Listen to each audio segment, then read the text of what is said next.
Muy buenas noches, bienvenidos al programa. Una vez más, estamos hoy con muchísimos temas.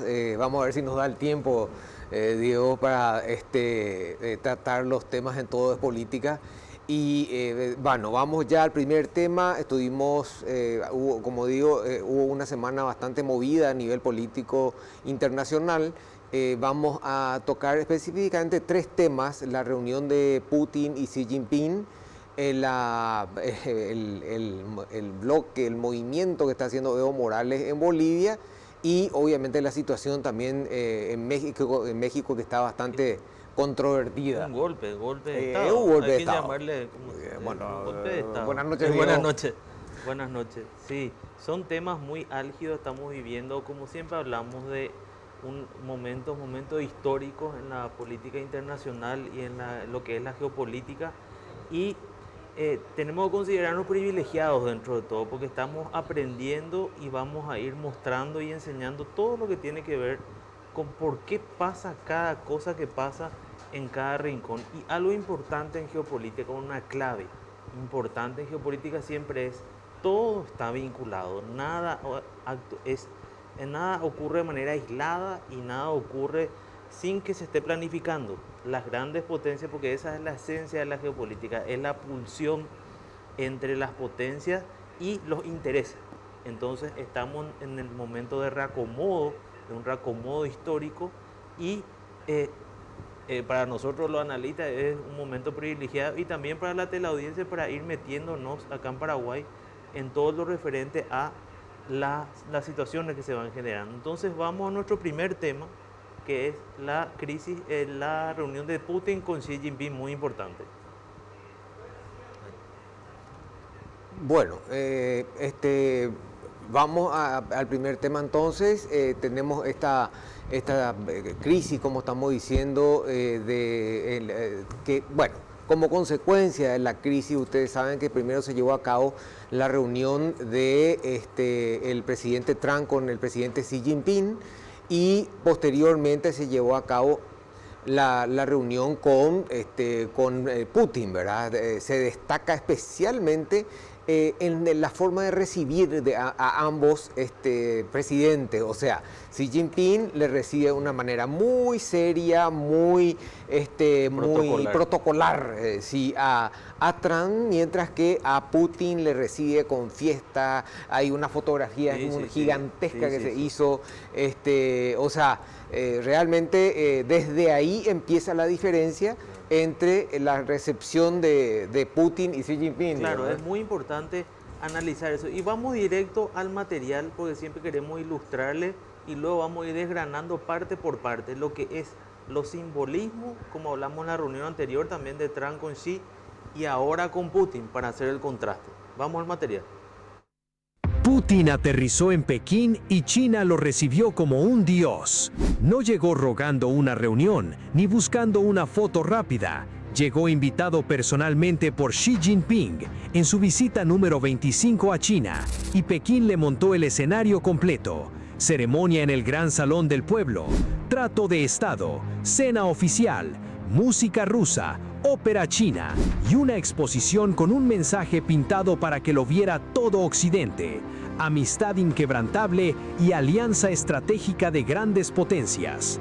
Esa frase no era decoración, era China diciéndole al mundo que Rusia no está sola, que Putin no está aislado y que Pekín no va a romper con Moscú solo porque Washington lo pida. Mientras unos llegan a negociar presionando, Putin llegó como el socio que Xi quería mostrar frente a las cámaras.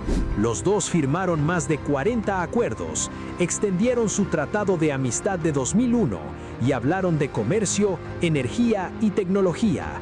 Rusia necesita a China para vender, comprar y resistir sanciones, pero China también usa a Rusia como martillo político contra el dominio estadounidense.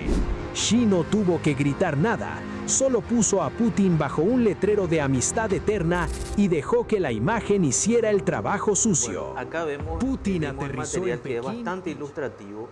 ¿Por qué? Porque evidencia cada parte, y eso es muy importante. entender la forma. Como todo en la vida, siempre las formas y la manera en la que se desarrollan las cosas son clave. Y vieron desde el principio, le mostramos cuando Putin desciende del avión. ¿Quién está al pie del avión para recibirle de parte del gobierno chino? Se llama Wang Yi. Wang Yi es el canciller de China, es un hombre muy poderoso. Desde que asumió Xi Jinping al poder, él le tiene como su canciller. Hubo un interregno ahí donde se le designó a otro, pero siempre él maneja las relaciones internacionales de China, es el número uno. ¿Por qué? Porque también en geopolítica tenemos que comprender, entender, conocer la historia de los países, la idiosincrasia y sobre todo la fisonomía política, la arquitectura política del país. Y en ese sentido no olvidemos que China es un partido, un sistema de partido único, ahí no hay oposición. Entonces esa es una ventaja que tiene China sobre Occidente, que nosotros tenemos el sistema de división de poderes de Montesquieu. En cambio ellos concentran el poder y concentran en el Partido Comunista Chino, en el Partido Central, y hay un comité y hay un politburó que se llama, que hay diferentes estratificaciones donde hay una comisión permanente, la Secretaría General que encabeza el presidente, en ejercicio en este caso Xi Jinping, y ahí se dirime todo.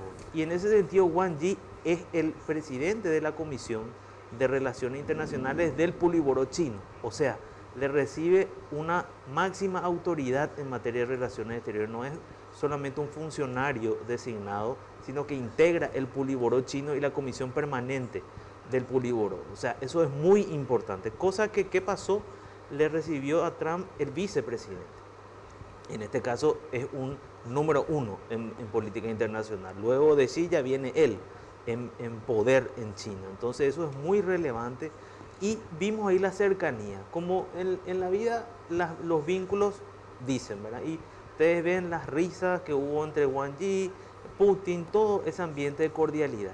Y otro aspecto muy importante ya fue obviamente el recibimiento en la Plaza del Pueblo y en el Salón del Pueblo. Ustedes vieron cómo hubo un clima diferente, unos apretones de manos mucho más afectuosos de entrada.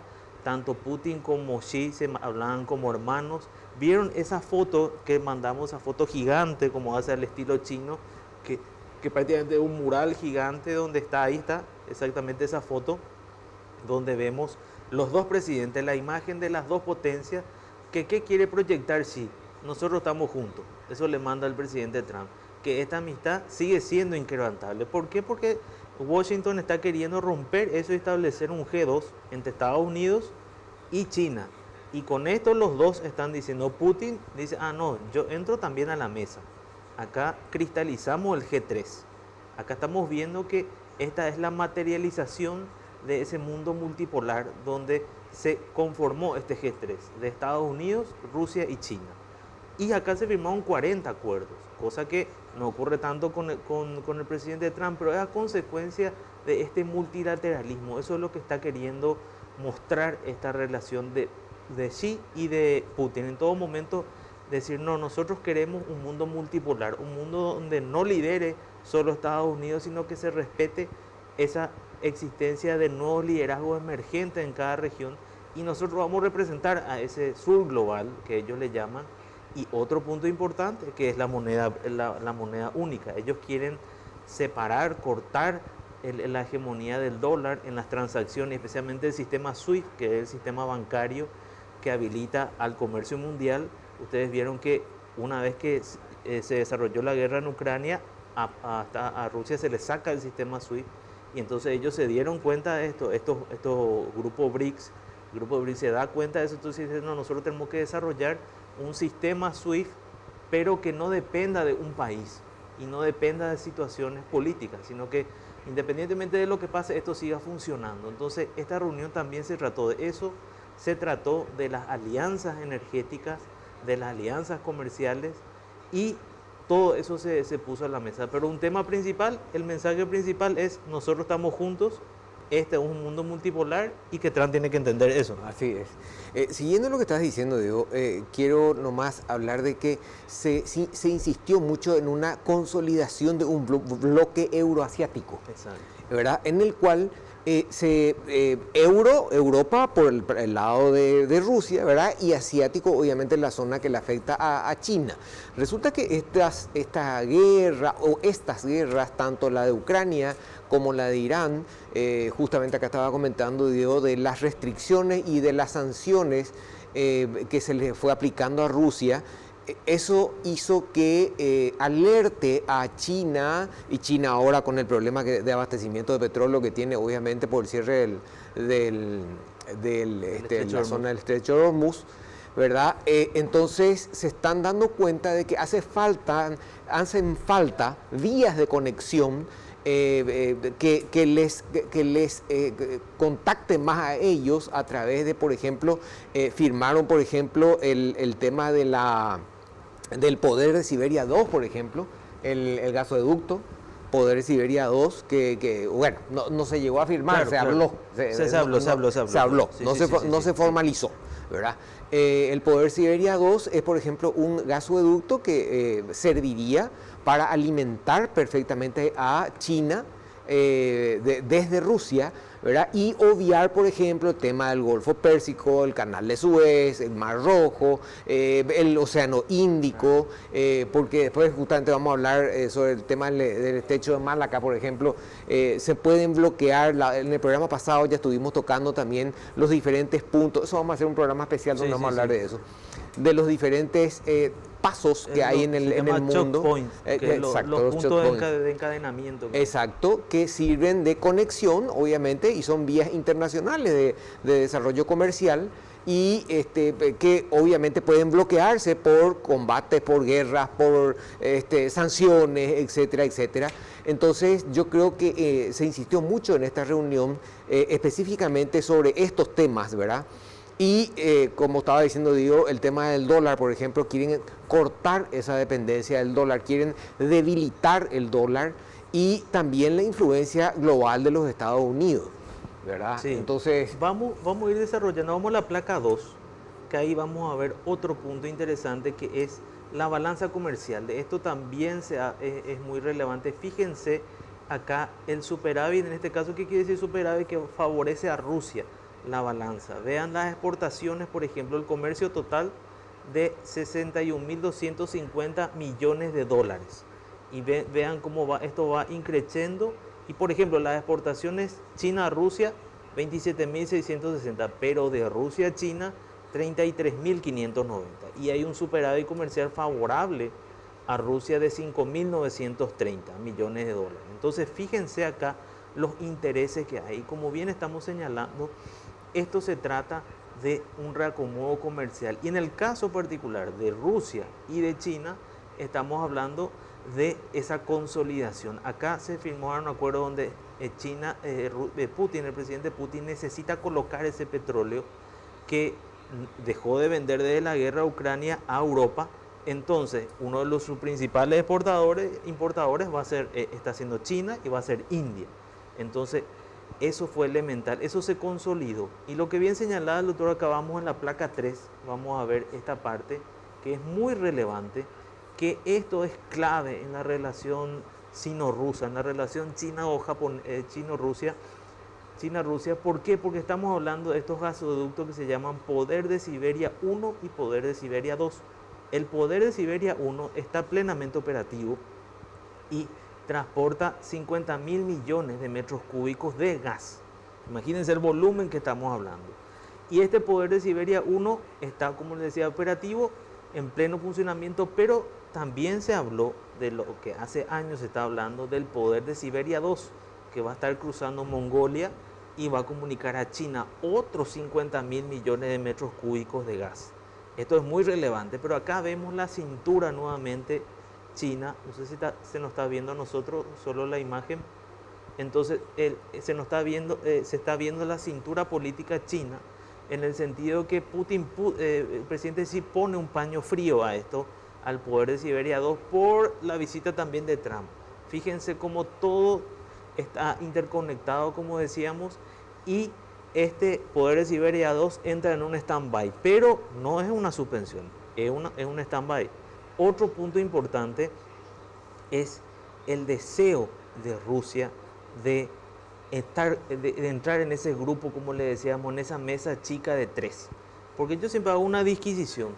El PIB ruso, como hablamos en el programa anterior, oscila entre, para que tengan una idea, entre España e Italia. En cambio, Estados Unidos y China son superpotencias, pero Rusia tiene su base militar. Ellos son una potencia, la principal potencia nuclear, y tienen mucha capacidad de exportación de gas y petróleo, lo que le hace a ganarse ese lugar, ¿verdad? Que vemos como es importante eso, y más todavía en estos tiempos se están construyendo nuevas alianzas. ¿Y qué pasa? También Rusia y China, no olvidemos, ahí en el mapa vemos, comparten frontera, eso es positivo y negativo a la vez, pero ellos sellan con esta reunión, le dicen directamente a Trump, porque en un momento dado, en el Gran Salón del Pueblo, como vimos en el programa anterior, el presidente Xi Jinping expone, y esa fue una indirecta totalmente a Trump, de que el mundo actualmente está cambiando la ley de la selva, y que ellos, increíblemente, prácticamente, porque China es una tiranía, es una autocracia, y Putin también es un autócrata, es un zar del siglo XXI, ellos se están erigiendo, se quieren erigir como las potencias que van a ser los amigables componedores para desarrollar un nuevo orden mundial.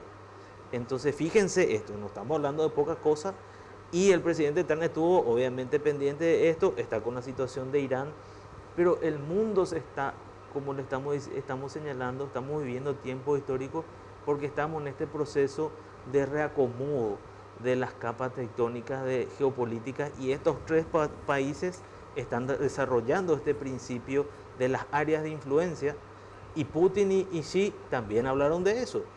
De todas esas situaciones que se van dando, se habló de Ucrania, tema que directamente compete a Rusia, entonces, y todo ese apoyo que tiene que ver, y no solamente el tema comercial, también la alianza militar, porque ¿qué pasa? También en esta relación se conmemoró los 30 años de la alianza de cooperación estratégica entre ambas potencias, que eso incluye temas militares, culturales. También el tema cultural es muy importante porque eso habla de la cercanía estrecha entre ambos, que se insistió en eso. Y el otro aspecto, que es también el tratado de buena vecindad que tienen ellos. O sea, dos tratados importantes, uno de 30 años y otro de 25 años, que se cumplieron en este tiempo, y ellos volvieron obviamente a suscribir eso, y simboliza esa unión inquebrantable. Y en todo momento se vio eso, tanto Xi como Putin fue totalmente diferente.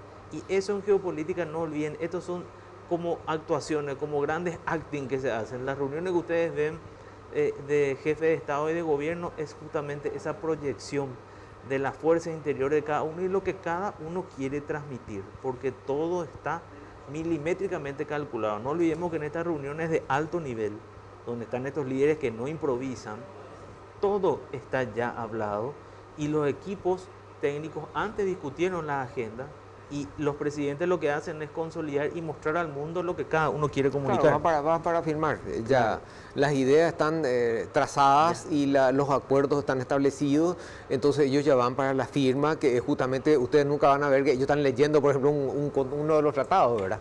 Sí. Siguiendo la línea que dice Diego acá, y para que vean cómo justamente lo que queremos destacar es la interrelación que hay a nivel global ya ahora sobre los diferentes movimientos que están haciendo las potencias, sobre todo las potencias, este tira y afloje que hay por China, ojo, sí. Porque Estados Unidos quiere estar en una dupla con China, y Rusia también quiere estar en una dupla con China porque sabe que con Estados Unidos no va a tener nunca esa afinidad que tiene con China. Justamente acá el doctor Diego está mencionando el Tratado de Buena Vecindad, que tiene más de 25 años, que ahora se amplió muchísimo ese tratado. Ahora dicen que, de acuerdo a los datos que tenemos, que se amplió otra vez. Es simpático nomás el Tratado de Buena Vecindad, para hacer acordar del Chavo del Ocho.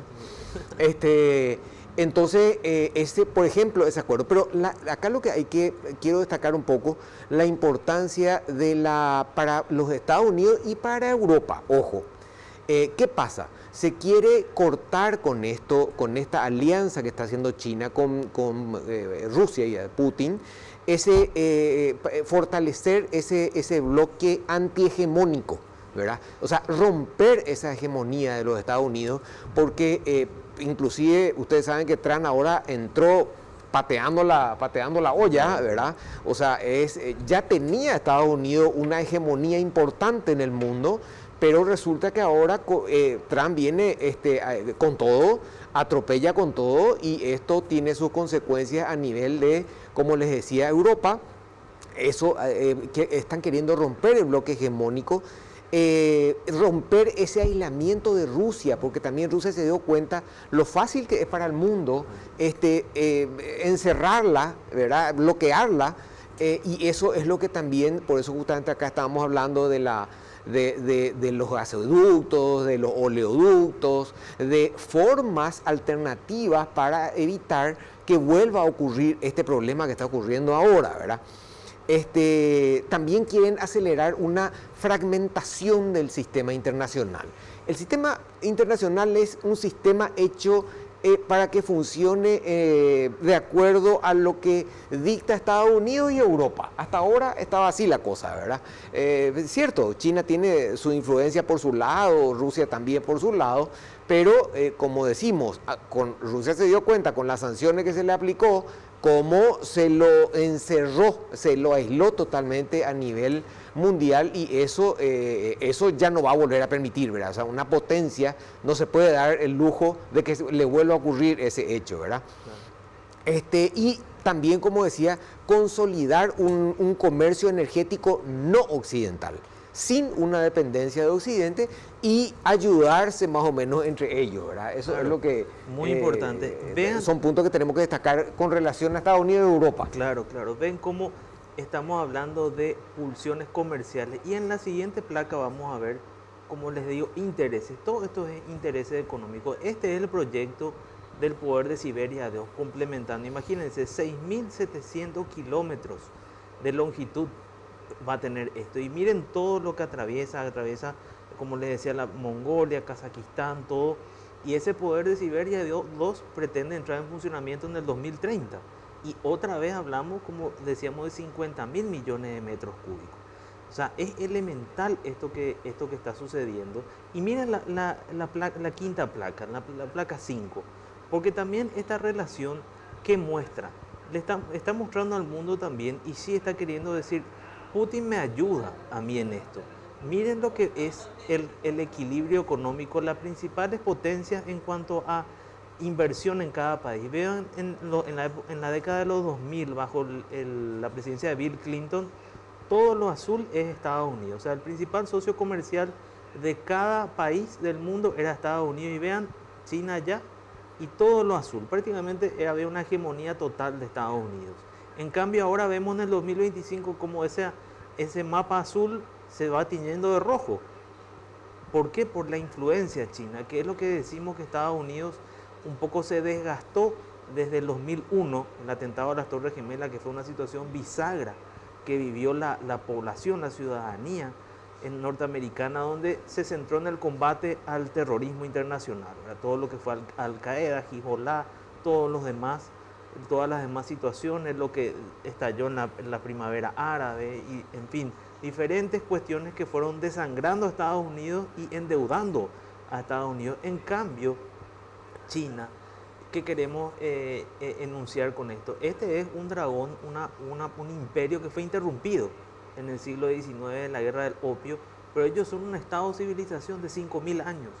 Xi Jinping está reclamando ese poder, y está diciendo, China está de vuelta, pero no como cualquier país, como una superpotencia, como una potencia igual a Estados Unidos, y Rusia, mi aliado, que siempre le voy a estirar y le voy a poner en la mesa del G3. Ese es el mensaje. Y el otro mensaje de parte de Putin es, yo voy a seguir colaborando con China, y estamos construyendo ese mundo multipolar donde se quiere romper. Ustedes ven, es lucha por cadena de suministro que China controla, como hablamos, que es muy relevante esto, y la audiencia se renueva, como diría una famosa presentadora argentina. Entonces, no nos olvidemos que China controla el 70% de las tierras raras y el 90% ya de el proceso de industrialización. O sea, ellos entregan esas tierras raras directamente para vender. ¿Y qué quiere decir esas tierras raras? Que son los recursos críticos para la fabricación de los microchips, de los semiconductores. Hoy en día el mundo domina la inteligencia artificial y los chips, los microchips que son necesarios para nuestros celulares, para las teles, los otros autos, todo lo que utilizamos necesita eso. Y estas potencias están en esa pulsión del dominio y el reacomodo de eso. Estados Unidos busca lugares alternativos para recuperar esas tierras raras, ese tiempo perdido, y China lo que le quiere decir, no, nosotros tenemos que coexistir pacíficamente, dejar la guerra comercial y aprender a coexistir. Pero obviamente entre superpotencias esa es una relación muy difícil. Justamente te iba a comentar cómo queda, la otra vez se destacó demasiado eso y se habló demasiado entre Xi Jinping y Trump sobre, es más, Xi Jinping fue el que propuso ser socios, no enemigos, ¿verdad? Ahora, y justamente nosotros habíamos ya tocado eso el domingo pasado, de que es imposible que estas potencias sean socias, porque hay intereses creados demasiado grandes. Está Rusia que está ahí, como estamos diciendo, metiendo la cabeza para tratar de sacarle a Estados Unidos de ahí y ganarle a China. Pero China también tiene sus cosas con Rusia porque no quiere tener una dependencia económica. Ojo, miren que atiendan lo complicado de esto. Estamos diciendo que China está viendo la forma, estamos hablando del gasoducto, de algunos medios para poder romper de repente cierto cierre de comunicaciones para abastecimiento de petróleo o de lo que sea. Entonces, que por eso estaban queriendo hacer estos proyectos de lo que estaba hablando acá recién el doctor Diego. Pero por otro lado, China también sostiene que no quiere una dependencia de Rusia. ¿Por qué? Por la misma razón. O sea, desde el momento que otra vez China depende de Rusia, Rusia va a poder cerrarle el grifo cuando quiera, ¿verdad? Y la va a tener otra vez comiendo de su mano, ¿verdad? Entonces, hay unas cositas ahí, unos pequeños roces a nivel comercial, pero con consecuencias geopolíticas y geoeconómicas, ¿verdad? Con relación a una dependencia. Entonces, lo que se está queriendo ahora es cortar, es lo que estamos diciendo, cortar las dependencias, vamos a decir, ¿verdad? Entonces, bueno, perfecto, yo me enojo con Rusia, me cierra la canilla, perfecto, abro la canilla que está del otro lado. Y ahí ¿verdad? proyectamos Entonces, la placa 6 que va a ayudar a que siga explicando justamente esos choke points y esas cadenas de suministro. Ahí está un mapa interesante. Sí, ahí justamente, fíjense en ese mapa, allá abajo dice Estrecho de Malaca. Ese es un estrecho fundamental por el que se maneja todo el comercio internacional. Ahí tienen hacia la izquierda el Océano Índico y hacia la derecha, donde está esa raya roja que viene hacia abajo, ese sería el Océano Pacífico, ¿verdad? Bueno, ¿qué pasa? Esa es en la zona donde está la raya roja, por ahí es donde quieren crear una nueva ruta para no pasar por ahí abajo, por el Estrecho de Malaca. ¿Por qué?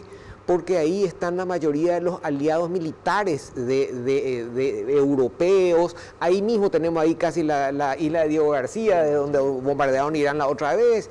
Tenemos islas que son de propiedades o de Europa o dominadas por los Estados Unidos, bajo el dominio de los Estados Unidos.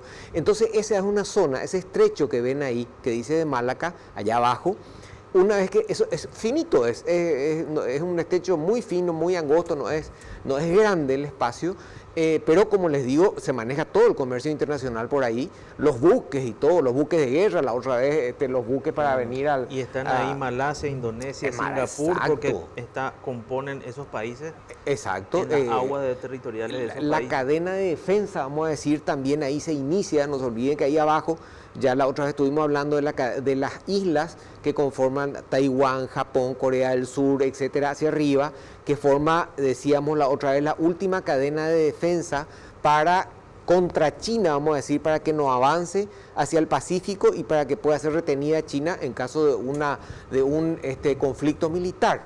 Pero volviendo al tema comercial, les decía, ahí lo que se está queriendo hacer es, si se cierra el estrecho de Malaca, que es demasiado fácil, con 2 buques, los Estados Unidos con 2 buques, con 2 destructores cierra ese estrecho, entonces China está implementando, ahí ven ustedes Vladivostok, es rusa, ¿verdad? Hacer una ruta marítima que va hacia arriba, hacia el Ártico.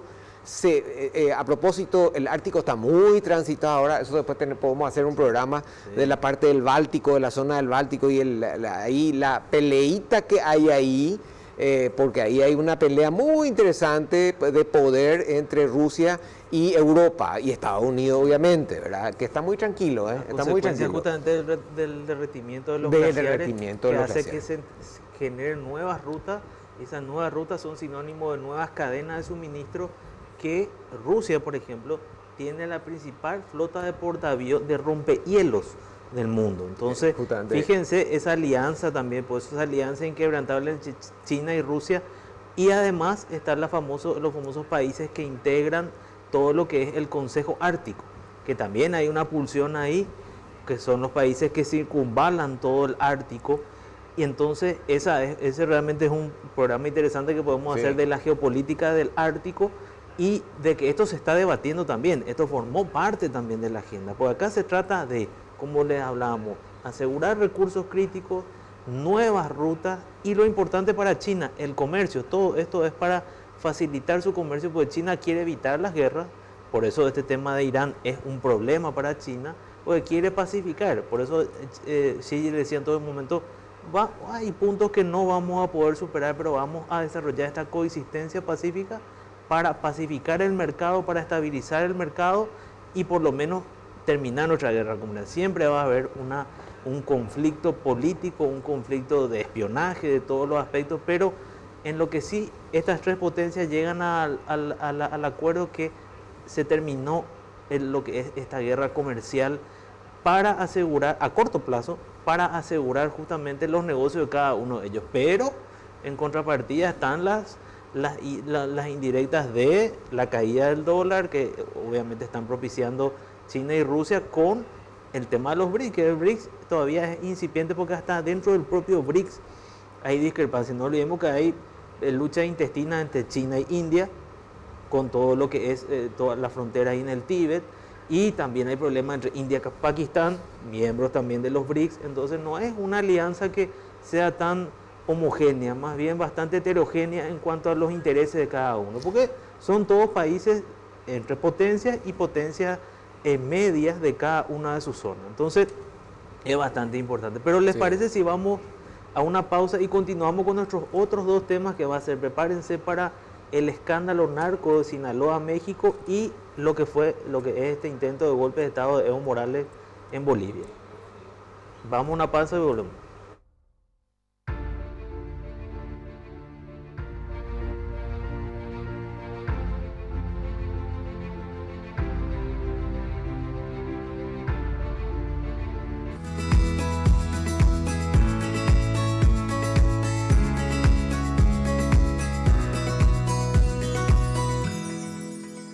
De la salud pública quiero hablar. Yo creo que la salud pública en Paraguay atraviesa uno de los capítulos más sombríos, no por falta de ciencia, cuidado con esto, sino por la carencia de gestión. Hola, buenas tardes. No, yo no soy tan churro como el dibujo ese. La caricatura espectacular está. Muy churro. La capital verde de Iberoamérica, el han hecho sacó por todos lados. Relato.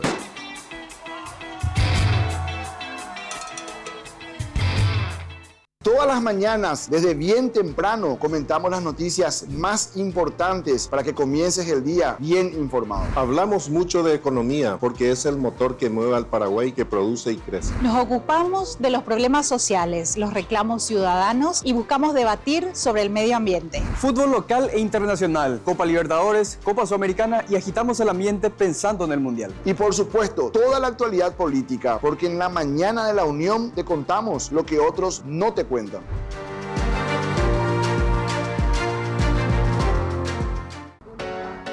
Bienvenido a tu espacio favorito de la siesta, ni locas ni santa, donde no pedimos permiso para hablar con la verdad. Exacto, porque la charla es para vos y con vos, sin vuelta. Porque la realidad no necesita filtro ni disculpas. Un espacio para el debate con ideas, con altura y con responsabilidad. De lunes a viernes de 13 a 15 horas por Unión TV y la R800 AM. Sin tabúes, sin miedo, simplemente nosotras. Porque los domingos ya no son iguales. Llegó el momento de prender la chispa, de juntar a la familia y subirle el volumen a la alegría. El show del domingo es música que te hace bailar, risas que no terminan y la mejor diversión de nuestra televisión. Te esperamos este y todos los domingos a partir de las 11 de la mañana por las pantallas de Unión Televisión. El show del domingo, música y diversión.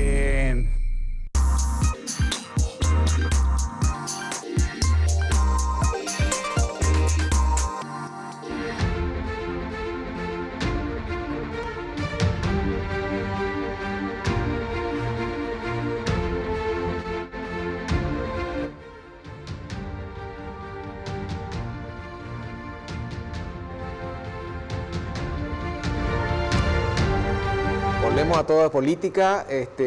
Ahora, como estuvimos anunciando, vamos a tocar un poco, porque está pasando el parquímetro corre, ¿verdad? Y vamos a tocar el tema de Evo Morales, que como justamente estaba diciendo acá el doctor Diego, no es un movimiento nacional el que está ocurriendo en Bolivia, sino es un golpe de Estado, es un intento de golpe de Estado que está en progreso, Y ¿por qué? Y motivado por nuestro famoso amigo Evo Morales, que está hace más de 20 años rondando por América del Sur. Enseguida voy a explicar por qué digo rondando. Pero sobre todo gana en las elecciones. Él nace como a consecuencia de movimientos sindicales y campesinos. Él no era un político de carrera, sino que nace, como le digo, dentro de estos movimientos sindicales, campesinos, indígenas sobre todo, coca-coleros, porque está en la zona de Chaparé. Se inicia ahí, que está sería el departamento de Cochabamba. Ahí tenemos un mapa creo que en la siguiente 12, lámina 12 creo que tenemos, para que la gente se ubique. La zona de Cochabamba, que es una zona altamente de producción de frutos y de coca, ¿verdad? Ahí es donde se produce en gran cantidad la coca, que ustedes saben que el boliviano muchas veces tampoco consume, pero para subsistencia, muchas veces para mascar, claro. Pero el problema es cuando esa coca está procesada, ¿verdad? Procesada a nivel de la cocaína, ¿verdad? Que ese es el problema.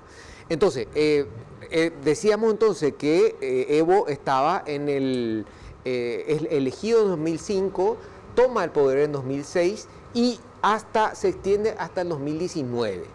¿Cuál fue el error de Evo? Que quería, esto es normal, ¿verdad? Tipo Chávez y tipo Maduro, quería eternizarse en el cargo. Entonces, agarra y hace un referéndum, que pierde el referéndum, y como consecuencia de eso, obviamente, tuvo que renunciar a la presidencia. Y esto es lo que ahora estos movimientos indican de que eso fue un golpe de Estado, ¿verdad? Que fue algo provocado y que motivó que Evo Morales, ahí tenemos la lámina, ahí en color rojo está, ustedes ven La Paz a la izquierda. Las zonas más afectadas son La Paz, que está a la izquierda, que es la capital de Bolivia, ¿verdad? Y Cochabamba, que está ahí a la derecha en color rojo, que es la zona originaria de Evo, y la zona donde está afianzado porque maneja la policía, los militares, al movimiento, todos los movimientos sociales y sindicales de Cochabamba, que son muy importantes, ¿verdad? Por eso es que hace ese movimiento, se va trasladando, que se traslada a La Paz, y parecen movimientos tipo como los que nosotros tenemos acá, ¿verdad? De algún sindicato que protesta por algo. No, esto no es un movimiento sindical común y corriente, es un movimiento de un intento de golpe de Estado. Están tratando de determinar hegemonía, ¿verdad? Y de esa forma demostrar supuestamente mayoría a través de lo que se llama cobertura de masa, se llama. La izquierda le llama eso cobertura de masa. O sea, ¿qué quiere decir eso? Parecería militar el término. Es un apoyo más de la masa hacia una persona determinada, en este caso hacia Evo Morales, que es el que está queriendo retomar el poder. Y dentro de esto, ahí se desarrollan una serie de actividades. No olvidemos que él estuvo muy relacionado con Hugo Chávez, ¿verdad? Y un dato importante que hay que tener en cuenta, que fue un embajador norteamericano de apellido Rocha, que formaba parte del G2 y estaba muy identificado con Cuba, el que le lanza a Evo Morales y le saca al público, vamos a decirlo, hace conocido, ¿verdad? Actualmente ese embajador está preso en los Estados Unidos, está en la cárcel en los Estados Unidos, obviamente, porque hizo lo que se llama, allá sí existe y sí se respeta lo que es atentar contra el Estado, ¿verdad? Esto es importante empezar a implementar en nuestro país a propósito. La gente que atenta contra la estabilidad del Estado y contra el Estado mismo. Entonces, este señor está justamente detenido en los Estados Unidos por esto, ¿verdad? Estaba nada menos que relacionado con el gobierno cubano y proponiéndole nada menos que a Evo Morales para una presidencia, a la presidencia de la República. Entonces, ahí vemos, entonces, decíamos que tenía esa relación muy cercana con Hugo Chávez. No tanto con Maduro ya, con Maduro se relaja un poco más porque Hugo Chávez le daba el apoyo económico, financiero, y Bolivia lo que daba era más bien su posición geográfica importante en el centro de América del Sur, y que obviamente tiene una posición destacada, además de ser un canal del narcotráfico demasiado importante, en el caso de la producción de coca, el exceso de producción de coca. Justamente ayer estaba escuchando en la Argentina las avionetas que caen en la zona de Formosa, en la forma de Santiago del Estero, etcétera. Todas son avionetas bolivianas, no son avionetas de otro país, son avionetas bolivianas, que son las que llevan droga, obviamente, a esa zona, ¿verdad? Entonces, es un problema bastante grave y maneja mucho dinero. No hace falta decir que al manejar, obviamente, la estructura narco, como él maneja, obviamente maneja muchísimo dinero y tiene muchos medios. Entonces, es bastante delicada la situación actual de Bolivia y vamos a ver cómo sigue esto, ¿verdad? Claro. Fíjense, vamos a separar esto en tres situaciones diferentes. En el plano doméstico, ¿qué es lo que pasa acá? Acá vemos, no olvidemos nuevamente, son intereses geopolíticos. La política siempre es cíclica y pendular, se maneja un sistema pendular. El péndulo estuvo mucho tiempo hacia la izquierda, no olvidemos la década de los Kirchner, Maduro, Evo Morales en Bolivia, lo que fue Correa en Ecuador. No olvidemos que se pretendió instalar en Latinoamérica lo que se llama Brasil con Lula y ahora nuevamente como presidente el famoso socialismo del siglo XXI. Y este club estuvo integrado por estos referentes, pero ¿qué pasó? Los países se fueron dando cuenta de esta tendencia populista y que fue degradando y horadando la situación económica, social, cultural de cada país, y aprovecharon cada uno de ellos su boom petrolero, gasístico, en otros casos otro exportador. Estoy hablando en general de lo que es Ecuador en su momento, en esa época, en los 2000, Ecuador, Argentina, etcétera. Entonces, ¿qué pasa? Volviendo a Bolivia, no olvidemos que ahora estamos con un nuevo presidente, Rodrigo Paz Pereira.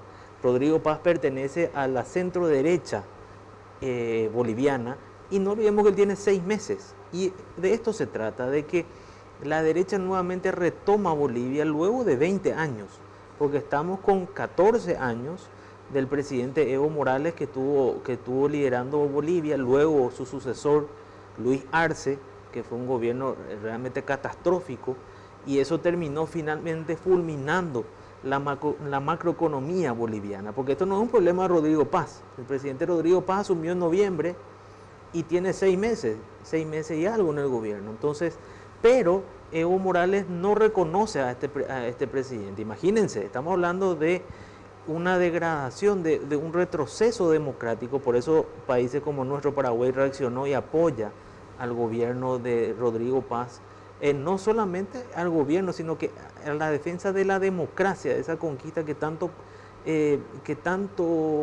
problema dio, ¿verdad?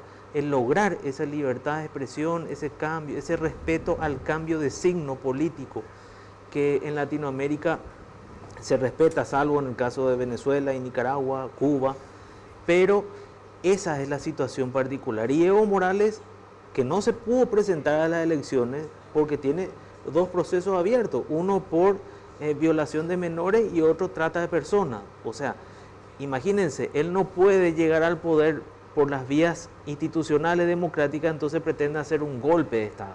Porque esto empezó hace 2 semanas, porque él, como bien señaló el doctor, él está afincado en la zona del Chapare. En la zona del Chapare, ¿por qué es tan importante en Bolivia? Porque es el lugar de producción y fabricación de la coca. De la coca tanto para fines comerciales, legales, medicinales y para el crimen organizado. Entonces Evo controla, está afincado ahí, está con rebeldía, fue declarado en rebeldía por el juzgado porque no se presenta en su proceso, porque él, como suele hacer esta gente, se considera un perseguido político. Entonces él se refugió en el Chapare, está ahí en la clandestinidad y desde ahí está queriendo manipular intereses, las reivindicaciones sociales legítimas de la población boliviana bajo el escudo de evitar que él vaya a la cárcel. Entonces él creó lo que se llama los ponchos rojos, imagínense. Es prácticamente una milicia de ellos que está formado por indígenas, y él controla lo que es la central obrera boliviana, que sería la equivalente a la central de trabajadores nuestra. Él controla eso, entonces él está motorizando a los obreros y a los indígenas, se está escudando en ellos. ¿Y qué pasa acá? Entonces acá vemos 3 aspectos importantes. Hay conflictos macroeconómicos en Bolivia. ¿Por qué? Por estas décadas de gobiernos del socialismo del siglo XXI, en particular el MAS.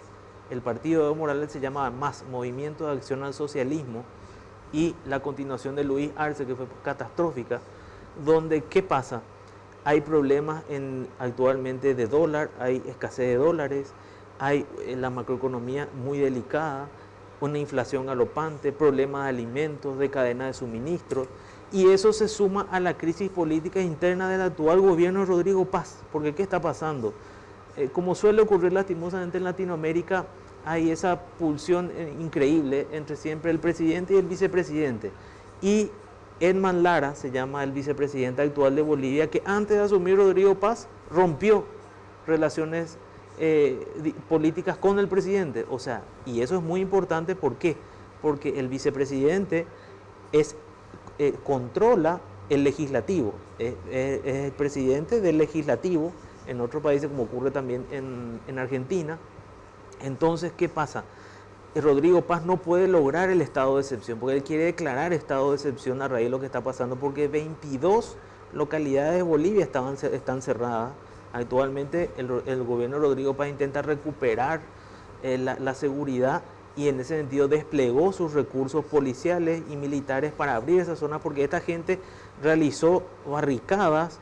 Todos los ponchos rojos liderados por Evo Morales cerraron, y especialmente acá en este mapa es muy importante porque vemos Cochabamba, Santa Cruz, La Paz, ¿verdad?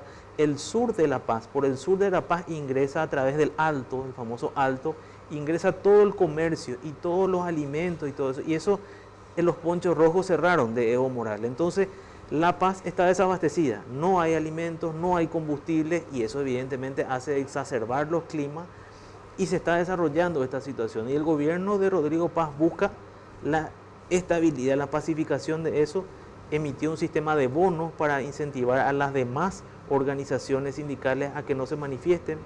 Entonces, Evo está aprovechando esta situación. Le quiere trasladar la culpa a un gobierno que asumió 6 meses a la decadencia y la negligencia institucional de él de 14 años, más su sucesor, que fue Luis Arce. Entonces, es el caldo de cultivo perfecto que se está armando en Bolivia. Y a eso sumamos el combate al crimen organizado, porque esta situación se está dando porque estos movimientos, el movimiento de Evo Morales, está financiado por el narcotráfico, porque ellos manejan también eso. Y está comprobado justamente que durante la presidencia de Evo Morales y de Luis Arce, ellos facilitaron lo que es el afincamiento de Hezbollah. Estamos hablando de crimen organizado, de terrorismo internacional, donde Hezbollah lavó dinero en Bolivia, que sabemos que está en Bolivia y en Brasil.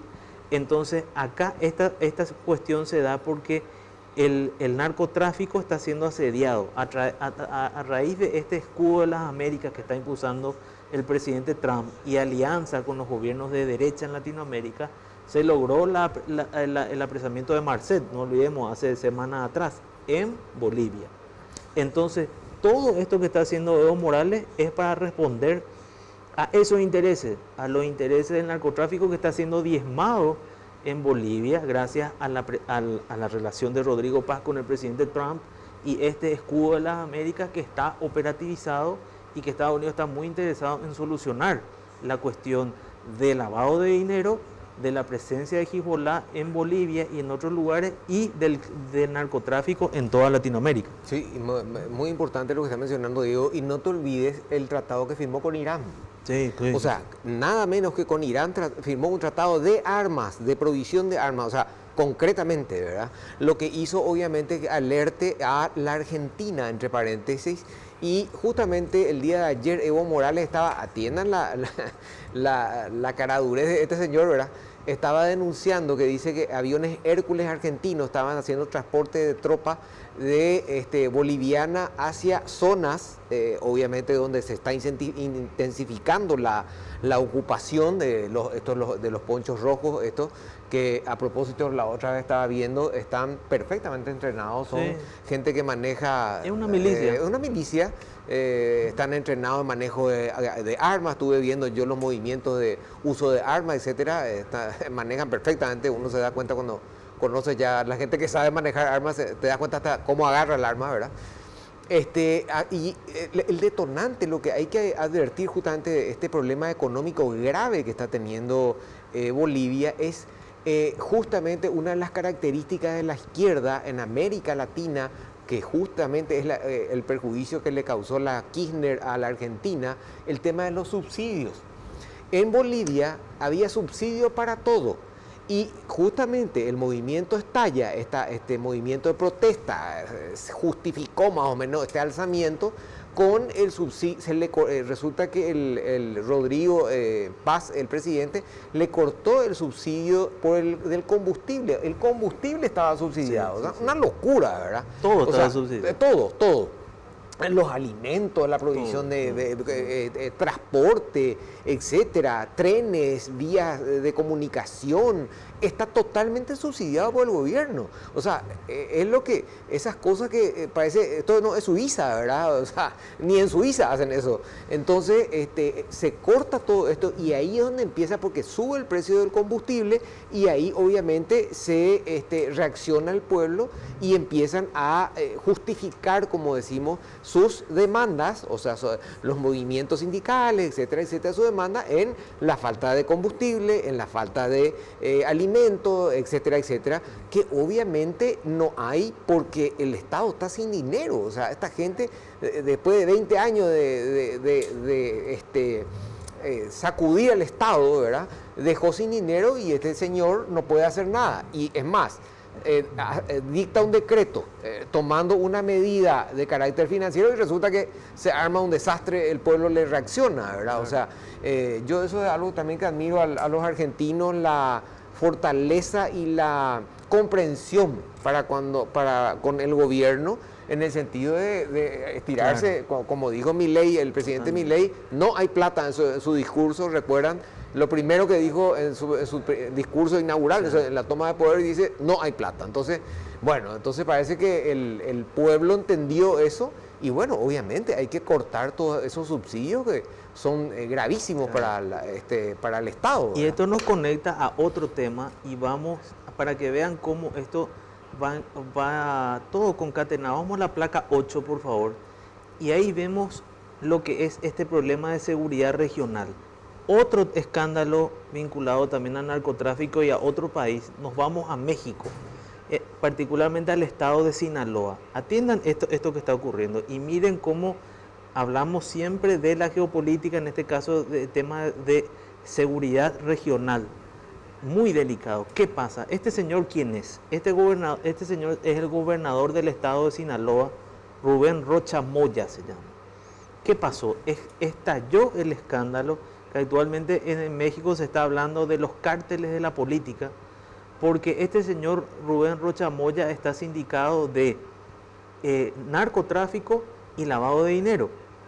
¿Y qué pasó? Actualmente está con permiso porque se le vino la noche, porque el presidente Trump ya le está diciendo a la presidenta Sheinbaum, ellos se reunieron, hablan permanentemente de cuestiones de seguridad y le está advirtiendo a la presidenta Sheinbaum que obviamente México está totalmente inficionado por el narcotráfico, y este señor estaba aliado a uno de los cárteles más importantes de México, que es Los Chapitos.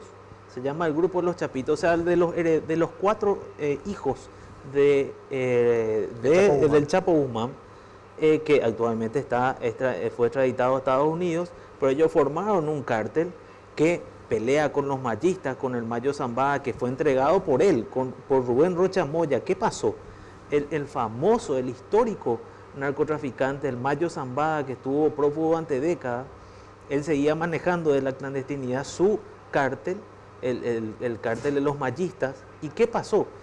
Este señor Rubén Rocha Moya era el padrino que fungía de enlace entre los chapitos y entre los mayistas, el Mayo Zambada, lo que iba ocurriendo, y él fue el que estuvo presente en la reunión donde uno de los hijos del Chapo Guzmán le entrega al Mayo Zambada a los Estados Unidos.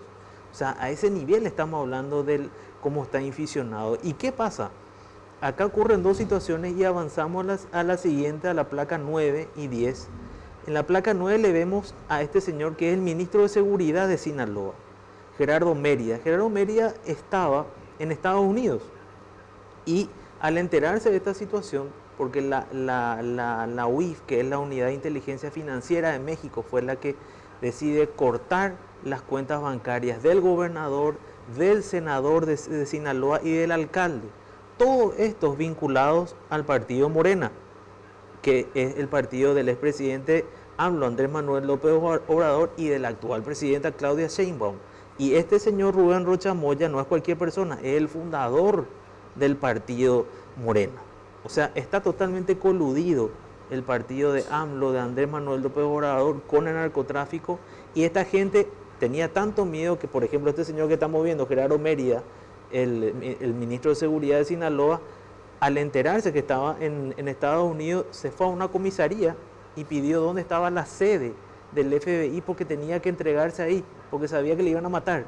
No, a mí me van a matar y yo necesito una sede del FBI. Y lo mismo pasa con el último, que es el ministro de Finanzas, que estaba en Europa, que también pidió eso. O sea, miren todo lo que se está generando y se está moviendo la cuestión de seguridad en toda Latinoamérica a raíz de esta alianza del presidente Trump con los países de Latinoamérica. Entonces, le entregamos otros 3 temas y esperamos que le haya sido de su agrado, y nos vemos nuevamente el próximo domingo en Todo es Política. Buenas noches.